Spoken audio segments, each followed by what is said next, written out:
দর্শক আমন্ত্রণ প্রবাসের বাংলাদেশে আপনাদের সবাইকে স্বাগত জানাচ্ছি আমি রাবেয়া স্মৃতি। সংযুক্ত আরব আমিরাতে বাংলাদেশের ভাবমূর্তি উন্নয়নে গোল টেবিল বৈঠক আয়োজন করেছে বাংলাদেশ প্রেস ক্লাব UAE। এই আয়োজনে সহযোগিতা করেছে সেখানে বাংলাদেশ দূতাবাস। এতে প্রবাসী কমিউনিটি নেতৃবৃন্দ এবং সরকারি বেসরকারি কর্মকর্তারা অংশ নিয়েছেন। সেখানে খোলামেলা আলোচনা হয় ভিসা সংক্রান্ত জটিলতা, সার্টিফিকেট জালিয়াতি এবং নারী কর্মীদের নিরাপত্তা প্রদান সহ বিভিন্ন প্রসঙ্গে। সংযুক্ত আরব আমিরাত থেকে সহকর্মী মেহেদি রুবেলের প্রতিবেদনে থাকছে বিস্তারিত। বাংলাদেশের অন্যতম বৃহৎ শ্রমবাজার মধ্যপ্রাচ্যের দেশ সংযুক্ত আরব আমিরাত দেশটিতে কাজের সুযোগ খুঁজতে গিয়ে অনৈতিক কর্মকাণ্ডে জড়িয়ে পড়ার অভিযোগ রয়েছে বেশ কিছু প্রবাসীর বিরুদ্ধে। এতে নষ্ট হচ্ছে দেশের ভাবমূর্তি। সম্প্রতি এ বিষয়ে আমিরাতের শারজায় গোলটেবিল বৈঠক অনুষ্ঠিত হয়েছে। বাংলাদেশ দূতাবাস আবুধাবির সহযোগিতায় এর আয়োজন করেছে Bangladesh press club UAE। Press ক্লাবের সভাপতি মামুনুর রশিদের সভাপতিত্বে অনুষ্ঠানে প্রধান অতিথি আবুধাবিতে নিযুক্ত বাংলাদেশের রাষ্ট্রদূত তারেক আহমদ, বিশেষ অতিথি দুবাইয়ের কনসাল জেনারেল মোহাম্মদ রাশিদুজ্জামান ও অনুষ্ঠান পরিচালনা করেন ক্লাবের সাধারণ সম্পাদক মোহাম্মদ মোর্শেদ আলম। মুক্ত আলোচনায় অংশ নেন আমিরাতের 7টি প্রদেশ থেকে আগত কমিউনিটির নেতৃবৃন্দরা। আলোচনায় উঠে আসে প্রবাসীদের ভিসা সংক্রান্ত জটিলতা, সার্টিফিকেট জালিয়াতি ও ফেক ডকুমেন্টস তৈরি সহ বিভিন্ন অনৈতিক কর্মকাণ্ডের মতো বিষয়গুলো। এছাড়াও নারী কর্মীদের নিরাপত্তা প্রদান ও ভিসা প্রতারণার সাথে যুক্ত দালালদের শাস্তি নিশ্চিত করার তাগিদ দেন তারা। কর্মক্ষেত্রে সুন্দর আচরণ করতে প্রবাসীদের আহ্বান জানান রাষ্ট্রদূত তারেক আহমদ। স্থানীয়দের সাথে বন্ধুত্বপূর্ণ সম্পর্ক তৈরির পরামর্শ দেন বাংলাদেশের কনসাল জেনারেল। পরিশুদ্ধতা প্রথম আগে নিজের মধ্যে থেকে আনতে হবে এবং তারপরে আরেকজনের কাছে পরিশুদ্ধ হওয়ার ব্যাপারে নসিহত করা যাবে। আমি আপনাদের সকলের সহযোগিতা কামনা করি যে আমরা যেন এই সমাজে সংযুক্ত আরব আমিরাতে বাংলাদেশিদেরকে এই মেসেজটা পাঠাতে পারি যে আপনার একটি ভালো কাজ বাংলাদেশের ইমেজ বাড়াবে। আমার যখন দুই একজন এখানকার দুবাইয়ের উচ্চপদস্থ কর্মকর্তার সাথে দেখা হয়েছে, তারা কিন্তু আমাকে এই বিষয়টা বলেছে যে তোমাদের সোশ্যাল মিডিয়ায় কিন্তু আমরা অনেক কিছু দেখি এবং তোমাদের সুযোগ হলে তোমরা তোমাদের কমিউনিটিকে এই বিষয়ে একটু সচেতন করো যে সোশ্যাল মিডিয়ার বিষয়টাতে যাতে আমরা একটু সচেতন থাকি, একটু ব্যক্তিগত বা অন্যান্য যে জায়গায় মিথ্যা তথ্য না ছড়ানো, বিষেধগার না করে একজন আরেকজনের বিরুদ্ধে, সেই জায়গাটা যাতে আমরা একটু খেয়াল করি। এই আয়োজনে আরও উপস্থিত ছিলেন বাংলাদেশ বিমান, জনতা ব্যাংকের ঊর্ধ্বতন কর্মকর্তা ও বিভিন্ন রাজনৈতিক, সামাজিক ও সাংস্কৃতিক সংগঠনের নেতৃবৃন্দ। আমাদের একটা অনুরোধ থাকবে যে এই মিটিংয়ের যে মূল টার্গেটটা, এই টার্গেট এই রুমের মধ্যেই যেন সীমাবদ্ধ না থাকে। যেটা অ্যাম্বাসেডর স্যার বলেছেন যে আমরা প্রতিটা স্টেটেই এই ধরনের প্রোগ্রাম চাই। আশেপাশে যে সমস্ত বাঙালি ভাইরা আছেন সকলকে যদি সচেতনতা বৃদ্ধিতে কাজ করে যান তাহলে বাংলাদেশের সকলের ভাবমূর্তি অনেক উজ্জ্বল হবে। অনুষ্ঠানের সমাপনী বক্তব্যে প্রায় শতভাগ উপস্থিতির জন্য আমিরাত কমিউনিটির প্রতি কৃতজ্ঞতা প্রকাশ করেন প্রেস ক্লাবের সভাপতি মামুনুর রশিদ। মেহেদি রুবেল, যমুনা নিউজ, সংযুক্ত আরব আমিরাত।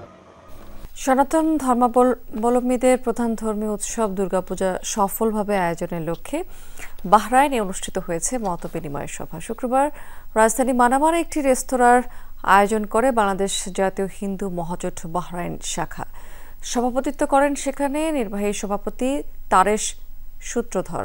সঞ্চালনায় ছিলেন সাধারণ সম্পাদক বিষ্ণুপদ দেব। প্রধান অতিথি হিসেবে সেখানে ছিলেন হিন্দু মহাজোট বাহরাইন শাখার প্রতিষ্ঠাতা সভাপতি সুকুমার যিশু। প্রধান বক্তা হিসেবে ছিলেন সংগঠনের সভাপতি অনুকূল দেবনাথ। যুক্তরাষ্ট্র থেকে ভিডিও কনফারেন্সে যুক্ত ছিলেন সেখানে সংগঠনের সাবেক সভাপতি বকুল সূত্রধর। এছাড়া উপস্থিত ছিলেন শঙ্কর চক্রবর্তী, রূপম পাল, বিধান মজুমদার সহ হিন্দু মহাজোট বাহরাইনের বিভিন্ন শাখা থেকে আগত সদস্যবৃন্দ।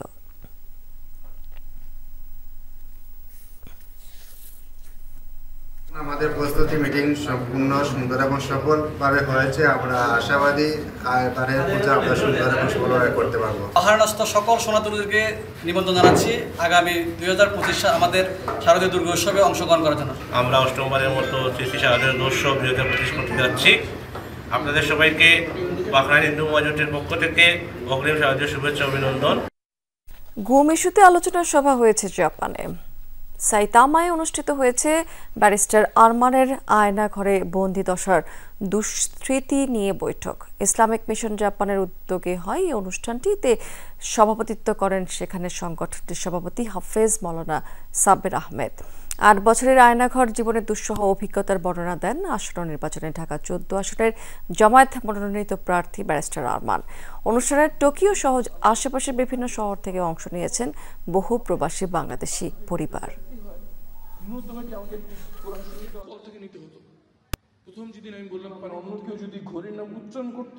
খাবার তারা দিত, তাতে আধা ঘন্টা পেটে কিছু আসে মনে হতো না। একটা জিনিস অফুরন্ত ছিল সেখানে, সেটা হচ্ছে পানি, তাও সেটা টয়লেটের থেকে কল থেকে নিতে হতো। প্রথম যেদিন আমি বললাম পানি কোথা থেকে নিব, বললো যে টয়লেটে কল আছে ওখান থেকে নিতে হবে। আমি বললাম টয়লেটে এমন নোংরা, আমি তো পা রাখতে ঘৃণা লাগছে, কেমনি নিয়ে খাবো ওখান থেকে? তখন বললো এটি করতে হবে। মালয়েশিয়াতে অভিনয় শিল্পী মোশাররফ করিম এবং রোবেনা রেজা জুইকে সংবর্ধনা দিয়েছে প্রবাসী বাংলাদেশিরা। এর আয়োজন করে নারী উদ্যোক্তাদের সংগঠন women and e commerce trust. অনুষ্ঠানে মোশাররফ করিম এবং রোবেনা রেজা জুই ছাড়াও বক্তব্য রাখেন সেখানে মালয়েশিয়া বিএনপির সিনিয়র সহসভাপতি মাহবুব আলম শাহ। উপস্থিত ছিলেন সেখানে সুলতানা মাহবুব, রাকিবা রিয়াস্টিনা, আয়েশা আহমেদ, সাবরিনা, সাইমা আরশাদ, তানি হাসান, ডালিয়া জামান সহ আরও অনেকে। কুয়ালালামপুরের বিভিন্ন স্থান থেকে অংশ নেন বহু প্রবাসী নারী উদ্যোক্তা। দর্শক, আমরা আরও খবরাখবর নিয়ে ফিরে আসছি একটা ছোট্ট বিরতির পর।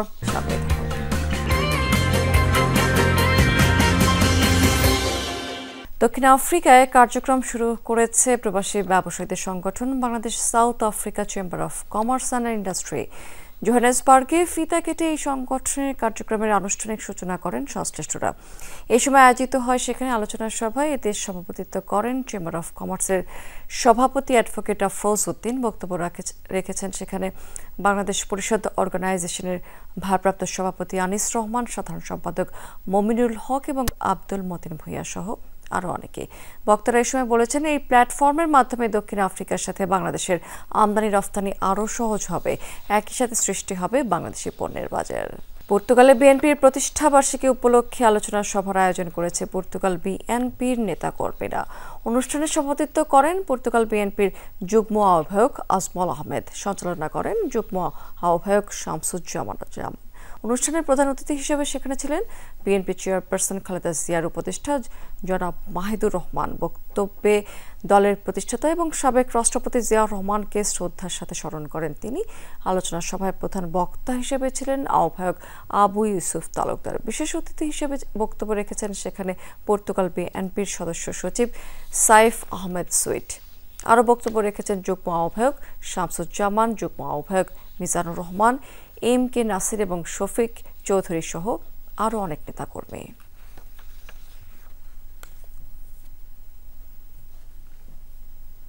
আজকের এই প্রতিষ্ঠা বার্ষিকীতে আমরা শুধু স্মরণ করছি আমাদের মরহুম নেতা জনাব শহীদ রাষ্ট্রপতি জিয়াউর রহমানকে।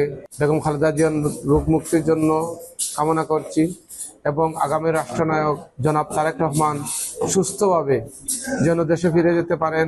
আমরা বাংলাদেশ জাতীয়তাবাদী দল বিশ্বাস করি সাধারণ মানুষের ভালোবাসা দিয়ে আগামীতে আমাদের প্রাণপ্রিয় নেতা জননেতা জনাব তারেক রহমান সাহেবকে প্রধানমন্ত্রী করে আবারও নতুন সরকার গঠিত হবে। দক্ষিণ আফ্রিকায় স্মৃতি অম্লান জুলাই আগস্টের গণ অভ্যুত্থান শীর্ষক আলোচনা সভা এবং অনলাইন যোদ্ধাদের সম্মাননা প্রদান অনুষ্ঠান আয়োজিত হয়েছে। রোববার দক্ষিণ আফ্রিকায় জোহানেসবার্গে আয়োজন করে ইসলামী আন্দোলন বাংলাদেশের দক্ষিণ আফ্রিকার শাখা। অনুষ্ঠানে সভাপতিত্ব করেন সংগঠনের সভাপতি মাওলানা মাজহারুল ইসলাম, সঞ্চালনা করেন সেক্রেটারি মাওলানা মীর মোহাম্মদ নুরুল ইসলাম। আলোচনা সভায় প্রধান অতিথি হিসেবে ছিলেন বাংলাদেশ দূতাবাসের প্রথম সচিব ডক্টর কাজী জাকির হোসেন। এছাড়াও বক্তব্য রাখেন সংগঠনের সাবেক সভাপতি মাওলানা ওসমান হারুনি, মুফতি খলিলুর রহমান মিরাজ মিয়া এবং কাজী ফরহাদ কামাল সহ আরও অনেকে। এ সময় জুলাই গণ অভ্যুত্থানে ভূমিকা রাখায় যমুনা টিভির প্রতিনিধি নুরুল আলম সহ অনলাইন যোদ্ধাদের ক্রেস্ট দিয়ে সম্মাননা জানানো হয়। স্পেনে গ্রীষ্মকালীন ইসলামী শিক্ষা কোর্সের পুরস্কার বিতরণের অনুষ্ঠান আয়োজিত হয়েছে। বার্সেলোনাতে বাংলাদেশিদের উদ্যোগে প্রতিষ্ঠিত প্রথম মসজিদ শাহজালাল জামে মসজিদে এই আয়োজন করা হয়েছে। এই সময় বেশ কয়েকটি বিভাগে প্রথম, দ্বিতীয় এবং তৃতীয় স্থান অর্জনকারীদের হাতে পুরস্কার, ক্রেস্ট এবং সনদপত্র তুলে দেওয়া হয়েছে। শিক্ষা কোর্সে দায়িত্ব পালনকারী 5 জন শিক্ষককেও দেওয়া হয়েছে সম্মাননা স্মারক। অনুষ্ঠানে সভাপতিত্ব করেন শাহজালাল জামে মসজিদের সিনিয়র সভাপতি আব্দুল বাসিত কয়সর। যৌথভাবে অনুষ্ঠান সঞ্চালনা করেন লুৎফর রহমান সুমন এবং মৌলানা ইসমাইল হোসেন। উপস্থিত ছিলেন আবু বকর, আব্দুল জব্বার, শাহাদুল সুয়েদ, এলাইচ মিয়া এবং ফয়সল আহমেদ সহ প্রবাসী কমিউনিটির বেশ কয়েকজন। দর্শক, এই পর্যায়ে সময় হলো আবার একটি বিরতি নিবার, আমাদের সঙ্গেই থাকুন।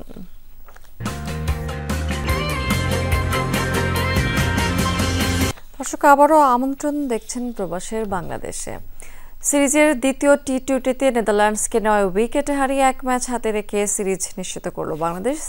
তানজিদ তামিমের অনবদ্য ব্যাটিংয়ে ডাচদের দেয়া 104 রানের লক্ষ্যে খুব সহজেই টপকে যায় টাইগাররা। আগামী 3 সেপ্টেম্বর সিরিজের তৃতীয় এবং শেষ টি-20তে মাঠে নামবে এই দুই দল। ম্যাচের তৃতীয় ওভারে নাসুম আহমেদের হাতে বল তুলে দেন লিটন। দ্বিতীয় বলেই ম্যাক্স ওডোকে আউট করেন এই বাঁহাতি। পরের বলেই আরেক ওপেনার তেজা নিদামারুকে আউট করে হ্যাট্রিকের সম্ভাবনা জাগিয়ে তুলেছিলেন নাসুম। যদিও শেষ পর্যন্ত হ্যাট্রিক অবশ্য হয়নি এই স্পিনারের, তবে ডাচদের বড় ধাক্কা দেন ঋষাদের পরিবর্তে একাদশে সুযোগ পাওয়া এই বাঁহাতি। সিলেটে সিরিজ জয় নিশ্চিত করার ম্যাচে একাদশের 2টি পরিবর্তন নিয়ে টাইগারদের একাদশ গড়েন লিটন দাস। এই ম্যাচেও টস জিতে আগে বোলিংয়ের সিদ্ধান্ত নেন এলকেডি। নাসুমের পাশাপাশি একাদশে ফেরেন তানজিম সাকিব, তাকে জায়গা দিতে বাদ পড়েন শরীফুল ইসলাম। প্রথম ম্যাচের ব্যবহৃত উইকেটে খেলা হওয়ায় দ্বিতীয় টি-20তে পিচ ততটা সহজ ছিল না। সুযোগ কাজে লাগায় বাংলাদেশের বোলাররা। টপে কেবলমাত্র ডাচদের হয়ে লড়াইয়ের আভাস দিয়েছিলেন বিক্রমজিৎ সিং, কিন্তু 24 রানে এই ওপেনারকে তাসকিন আহমেদ আউট করলে 37 রানে তৃতীয় উইকেট হারায় কুকের দল। এরপর মিডল অর্ডারে কেউই বড় স্কোর পায়নি। লোয়ার অর্ডারে আরিয়ান দত্ত কেবল লড়াই করেন। 22 বলে 30 রান করে আরিয়ান শেখ মেহেদির বলে বোল্ড হলে 103 রানে অল আউট হয় নেদারল্যান্ডস। ছোট স্কোর তাড়া করতে নেমে প্রথম ম্যাচের মতো আগ্রাসী ব্যাটিং করতে পারেনি বাংলাদেশ, কারণ উইকেট। ষষ্ঠ ওভারের তৃতীয় বলে 21 বলে 23 রান করে পারভেজ ইমন আউট হলে 40 রানে প্রথম উইকেট হারায় বাংলাদেশ। তবে আরেক ওপেনার তানজিদ তামিম ক্রমশই খোলস ভেঙে বেরিয়ে আসেন। ইনিংস রোটেট করে খেলে তাকে সঙ্গ দিয়েছেন লিটন দাস। 39 বলে 2 ছক্কা আর 3 চারে 50 করার পর 54 রান করে অপরাজিত থেকে দলের 9 উইকেটের জয় ও সিরিজ নিশ্চিত করেন তানজিদ তামিম। 18 রান করে অপরাজিত ছিলেন অধিনায়ক লিটন দাস। টানা দ্বিতীয় ম্যাচে দাপুটে জয়ে বাংলাদেশ সিরিজ জয় নিশ্চিত করেছে, স্বভাবতই খুশি সমর্থকরা। তবে দর্শক সহ অনেকের মনেই একটা প্রশ্ন আছে, কেন এই ম্যাচেও টস জিতে আগে বোলিং করলো বাংলাদেশ? ডাচদের বিপক্ষে আগে ব্যাটিং করলে এশিয়া কাপের আগে একটু ভালোভাবে প্রস্তুত হওয়ার সুযোগ পেত নাকি ব্যাটাররা? এই প্রশ্নটা কি ভাববে টিম ম্যানেজমেন্ট, নাকি তাদের আবার ভিন্ন কোনো যুক্তি আছে? হাসানুর রহমান, যমুনা স্পোর্টস, সিলেট। নেপাল ম্যাচের মাত্র 5 দিন আগে প্রথমবার মাঠে পুরো দলকে অনুশীলনে পেলেন হেড কোচ হ্যাভিয়ার ক্যাপ্রেরা। জাতীয় দলের অভিজ্ঞ ক্যাম্পেইনার তপু বর্মন এতে কোনো সমস্যা দেখছে না, যদিও এখনো পর্যন্ত নেপালের বিপক্ষে চূড়ান্ত 23 সদস্যের স্কোয়াড ঘোষণা করেনি মাহফুফে। নেপালের উদ্দেশ্যে দেশ ছাড়ার আগে মঙ্গলবার ফর্টিস এফসির বিপক্ষে প্রস্তুতি ম্যাচ খেলবে জামাল তোপুরা। একসাথে কাজ করলে নাকি পাহাড়ও ডিঙানো যায়, আর এটা তো কেবল একটা গোলপোস্ট। জামাল তোপুরা সেটা কাঁধে হাতে মাঠের এক পাশ থেকে আরেক পাশে নিলেন। নেপালের বিপক্ষে ম্যাচের আগে প্রথমবারের মতো পুরো দল যে মাঠে এক হলো। এই বাংলাদেশ দল একটা পরিবার, যাদের আপনি ভালোবাসেন বলেই সর্বোচ্চটা দিয়ে খেলে যায়। ম্যাচ শুরুর মাত্র 5 দিন আগে কাবরেরা সব ছাত্রদের অনুশীলনে পেলেন। কিংসের 10 ফুটবলার যোগ দিয়েছে রবিবার। দেরি করে ক্যাম্পে যোগ দেওয়ার অভিজ্ঞতা এবারই প্রথম জাতীয় দলের সিনিয়র ক্যাম্পেইনার তপু বর্মনের। দেখেন, আমরা কিন্তু একসাথে অনেকদিন ধরেই আছি, এটা আপনারাও জানেন এবং আমরা প্লেয়াররা সবাই জানি। তো ওই পরিপ্রেক্ষিতে আমি মনে করি যে এতটা প্রবলেম হবে না। যেটা আপনারা হয়তো ভাবতেছেন। আশা করি আমরা এই উইদিন 5 ডেতে আমরা মানিয়ে নিতে পারবো এবং আমাদের অলরেডি বুঝিয়েছে কিভাবে আমরা স্টার্ট করব। কিংসের 10 ফুটবলার যদি 1 সেপ্টেম্বর দলের সঙ্গে প্রথম অনুশীলন করলে সমস্যা না হয়, তাহলে ক্যাব্রেরা কেন 15 আগস্ট থেকে অর্থাৎ 16 দিন আগে বাকিদের ডাকলেন? Obviously I would prefer to have the group for the full group from the beginning, definitely. But we have been working in the same idea for a very long time, and just it's easier to adjust to certain details to prepare for Nepal. So I'm pretty sure we are going to have a good performance. এদিকে শেষ পর্যন্ত দলের সবচেয়ে বড় তারকা হামজা চৌধুরীর জন্য অপেক্ষা করবে টিম ম্যানেজমেন্ট। এমন কোনো কোচ বা পৃথিবীর কেউ আছে নাকি হামজা যদি আসতে চায় নিবে না? বুধবার সকালে দেশ ছাড়ার কথা বাংলাদেশ দলের। তার আগে মঙ্গলবার সন্ধ্যায় ফর্টিসেপসির বিপক্ষে ক্লোজডোর ম্যাচ খেলবে টিম বাংলাদেশ। যদিও এখনও 23 জনের চূড়ান্ত স্কোয়াড ঘোষণা করেনি head coach Javier Cabrera. 6 September কাঠমান্ডুতে প্রথম ম্যাচে মাঠে নামবে বাংলাদেশ। নেপালের বিপক্ষে ঠিক এভাবেই হাতে হাত রেখে ম্যাচ জিততে চায় জামাল তোপুরা। সবশেষ এই জাতীয় স্টেডিয়ামে 2020 সালে ম্যাচ জিতেছিল বাংলাদেশ, তারপর 2021 সালে সাফে ড্র করেছিল। নেপালের বিপক্ষে সবশেষ প্রস্তুতি যে আজকে জাতীয় স্টেডিয়ামে হচ্ছে, সেটাতে ম্যাচ জেতার পরিকল্পনা করেছে হাভিয়ের কাবরেরা। জাতীয় স্টেডিয়াম থেকে মেহেদি নাইম, যমুনা স্পোর্টস, ঢাকা। সবশেষ প্রস্তুতি যে আজকে জাতীয় স্টেডিয়ামে হচ্ছে, সেটাতে ম্যাচ জেতার পরিকল্পনা করেছে হাভিয়ের কাবরেরা। জাতীয় স্টেডিয়াম থেকে মেহেদি নাইম, যমুনা স্পোর্টস, ঢাকা। দর্শক, এই ছিল প্রবাসে বাংলাদেশের এখনকার আয়োজনে। এতক্ষণ সঙ্গে থাকার জন্য ধন্যবাদ আপনাদের সবাইকে।